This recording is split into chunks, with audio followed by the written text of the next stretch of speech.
Hello everyone, and welcome back to Thai V's Media.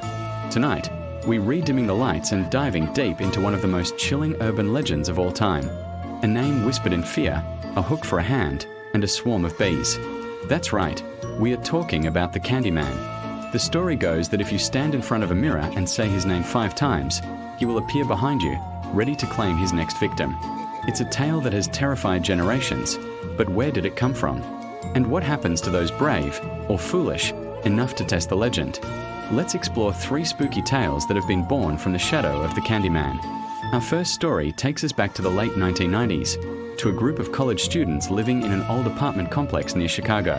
They were throwing a Halloween party, and as the night grew late, the conversation turned to local ghost stories. One of them, a skeptic named Mark, scoffed at the idea of the Candyman.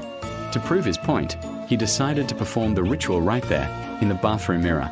His friends begged him not to, but he just laughed. He locked the door, and they waited. "Candyman," he said, once, twice, 3 times, 4 times. A nervous silence fell over the hallway. Then, a final, defiant Candyman. For a moment, nothing happened. The friends outside started to chuckle, relieved. But then they heard a crash, followed by a scream that was cut short. They broke down the door to find the bathroom in chaos. The mirror was shattered, and the window was wide open. Mark was gone, and the only thing left behind was a single piece of candy on the floor and the faint, sweet smell of honey in the air. He was never seen again. Next, we traveled to a quiet suburban neighborhood. A young babysitter named Sarah was watching 2 children one evening. To keep them entertained, she told them a watered-down version of the Candyman legend, thinking it was just a harmless, scary story. Later that night, after putting the kids to bed, she was cleaning up the kitchen when she heard a strange buzzing sound. It seemed to be coming from the upstairs bathroom. Thinking a window was left open, she went to check. As she got closer, the buzzing grew louder, more intense. She pushed the bathroom door open and was met with a horrifying sight. The room was filled with bees, swarming around the mirror. And on the glass, written in what looked like honey, were 2 words, "He's real." Sarah grabbed the children and ran out of the house, never looking back. The family moved out a week later, unable to explain the bee infestation that seemed to have no source and no end. Our final tale is perhaps the most unsettling because it involves a historian who tried to debunk the legend. Dr. Alistair Finch was a respected academic who believed the Candyman was nothing more than folklore, a story created to explain social injustices. He spent years researching its origins, tracing it back to a post-Civil War artist who was brutally murdered for a forbidden love affair. Dr. Finch believed that by exposing the truth, he could strip the legend of its power.